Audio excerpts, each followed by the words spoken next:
Fuentes formales indirectas. Como ya lo acotamos, debemos entender por fuentes formales indirectas aquellas que, al menos en su concepción original, no producen normas jurídicas. Estamos hablando de procedimientos de formalización del derecho, cuya función creadora es indirecta por coadyuvar en la formación de las normas jurídicas orientando, interpretando e integrando. Si bien como criterio metodológico general esta división de las fuentes en directas e indirectas es válida, no puede obviarse el caso especial de la jurisprudencia que sí es productora de normas. Conviene entonces explicar con más detalle la razón de ubicar a la jurisprudencia como fuente indirecta. La jurisprudencia, como veremos enseguida, está conformada por la sentencia o conjunto de sentencias que, en cuanto tales, poseen el carácter de normas jurídicas individualizadas. En este sentido, cabría clasificarla como fuente directa. Pero, en cuanto a la jurisprudencia misma, es decir, como la decisión o el conjunto de decisiones de los tribunales de la más alta jerarquía, cumple sobre todo, aun en el nivel de cada sentencia, por las tesis o razonamientos jurídicos que contiene, una función orientadora que fija los criterios de interpretación y aplicación de la ley. Es en relación con esta función principal que realiza y que la distingue de las sentencias emitidas por el resto de los tribunales que se le clasifica como fuente indirecta. No debe dejarse de mencionar que, dependiendo del país en cuestión, la jurisprudencia puede llegar a constituirse en norma jurídica de aplicación obligatoria y general, e incluso derogatoria de la ley. Jurisprudencia. La jurisprudencia, sin duda, es la fuente formal indirecta más importante. Consiste en el conjunto de principios, criterios, precedentes o doctrinas que se encuentran en las sentencias o fallos de los jueces o tribunales. Por lo tanto, la jurisprudencia cumple una doble función porque además de generar normas jurídicas en sentido estricto, comporta un propósito principal, ser coadyuvante tanto de la formación de las normas jurídicas como de su aplicación por parte de los mismos jueces, los profesionales del derecho y los particulares. Los contenidos jurídicos que conforman la jurisprudencia son directrices que surgen como resultado de la aplicación del derecho por parte de los tribunales. Esta aplicación va confrontando a las leyes con la realidad.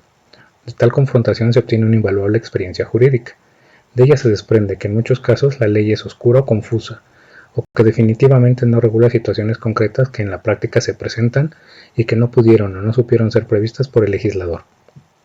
En tales casos, los tribunales deben resolver a través de la interpretación del sentido de la ley, precisando el predicado de sus términos o elaborando criterios de resolución de tales casos en que la ley está ausente, recurriendo tanto a los principios generales insertos en cada ordenamiento jurídico como a los principios superiores por él protegidos y que orientan el mismo derecho.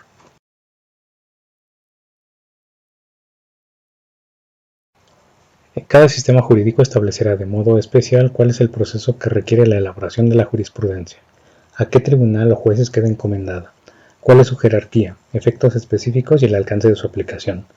Es decir, si ésta se compone por una sentencia única o por la repetición de sentencias en asuntos análogos, si todos los jueces o solo algunos tribunales de alto nivel pueden establecerla, si es obligatoria o no, y si se hace efectiva exclusivamente a los involucrados por el fallo, quedando solo como norma jurídica individualizada, o tiene un carácter erga omnes, es decir, si de su criterio pueden aprovecharse personas distintas a los involucrados por el fallo.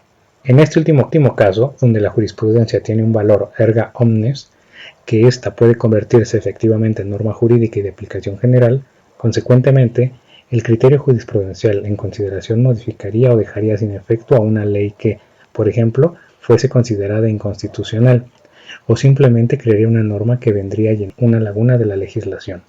Aquí el juez o tribunal en cuestión deja de ser un aplicador o intérprete de la ley para convertirse, a través de esta aplicación o interpretación, en un verdadero legislador. En los sistemas jurídicos de impronta sajona, Reino Unido y Estados Unidos, por ejemplo, la jurisprudencia tiene una gran relevancia y se encuentra contenida fundamentalmente en las decisiones de las Cortes de Apelaciones. Estas decisiones son emitidas para definir y resolver las controversias que se les plantean por las partes en un litigio, pero además cumplen con una segunda función que es característica de la common law, a saber, sentar precedentes. De este modo, los casos similares que aparezcan en el futuro probablemente serán resueltos en la misma forma, esto es, con base en el precedente respectivo. Los precedentes judiciales constituyen o establecen criterios que orientan la labor judicial sobre el modo de resolver determinados asuntos. Es decir, van creando una costumbre judicial. Estos precedentes conforman la base sobre la que los jueces y abogados sustentan sus resoluciones y sus demandas respectivamente. Se parte, pues, de la consideración de que mientras prevalezcan las causas y los supuestos que sirvieron a una autoridad judicial para fallar en uno u otro sentido, el juez deberá tomarlos en cuenta, siempre y cuando los criterios de equidad y justicia que fueron entonces utilizados continúen hoy siendo válidos. La doctrina del precedente recibe la designación de stare decisis, que proviene del latín stare decisis et non quieta movere, respetar lo decidido y no cuestionar los puntos ya resueltos, y halla sus orígenes en el comienzo del derecho inglés. Esta doctrina se incorporó al sistema jurídico de los Estados Unidos como parte de la tradición de la common law, por lo tanto, no ha sido convertida en ley escrita, lo cual explica que no se le mencione ni en la Constitución ni en otras leyes. Cabe agregar que esta doctrina se sustenta en 4 principios básicos. Igualdad. Aplicar la misma regla en casos análogos redunda en igualdad. Previsibilidad. Un respeto consistente al principio del precedente contribuye a anticipar el contenido de futuros fallos, otorgando mayor seguridad jurídica. Economía. El uso de criterios ya establecidos ahorra tiempo y energía. Respeto. Adherirse a criterios ya emitidos evidencia la consideración a la sabiduría y experiencia de los jueces anteriores. Principios generales del derecho. Conjunto de criterios orientadores insertos en todo sistema jurídico, cuya finalidad es múltiple. De una parte, constituirse en valores o paradigmas que dotan de sentido mismo al derecho y de sentido mediato a las normas jurídicas de un sistema. De la otra, tienen por objeto suplir las ambigüedades e insuficiencias de la ley u otras fuentes formales. En la doctrina tradicional jus-romanista se trata de inferencias o deducciones jurídicas que a lo largo del tiempo han hecho jueces, legisladores y juristas y que coadyuvan a la aplicación de las propias normas jurídicas.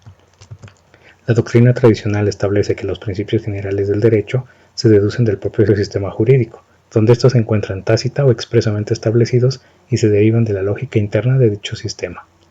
Los principios generales del derecho implican reglas inferidas del propio ordenamiento jurídico y también el conjunto de valores que sirven de inspiración al legislador y al juzgador, tales como la vida, la libertad, la dignidad humana y la justicia social, por ejemplo. Los principios generales del derecho se clasifican de acuerdo a varios criterios.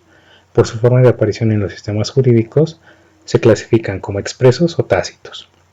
Son expresos cuando aparecen directamente plasmados en el sistema jurídico por obra del legislador en la Constitución y leyes secundarias. Tácitos son aquellos que infiere el doctrinario o el juez por un ejercicio de analogía iuris. Por su naturaleza se clasifican en loctojurídicos o axiológicos. Loctojurídicos son la fuente formal indirecta del derecho que cumple funciones de interpretación e integración jurídicas. Los axiológicos tienen por objeto establecer estándares de alto grado de generalidad que son el último argumento en que se apoya un sistema jurídico. Doctrina. Son los estudios, análisis y crítica que los juristas realizan con carácter científico, no solo de los sistemas del derecho positivo, sino también del derecho en general. La doctrina es denominada también como derecho científico. Su ámbito de aplicación no se circunscribe a la especulación del sistema normativo en sí mismo, sino a la reflexión y análisis del derecho como una ciencia no reductible a la norma jurídica. La doctrina implica el estudio del derecho como hecho social, como valor y portador de valores superiores a los cuales sirve. Los estudios jurídicos realizan una sistematización de los cuerpos del derecho positivo, clasificando e interpretando la ley, analizando los obstáculos realistas que se oponen a su realización. Estas interpretaciones influyen en el juicio del juzgador y lo auxilian al aplicar las leyes en aquellos casos en que éstas se muestren con lagunas u obscuridades.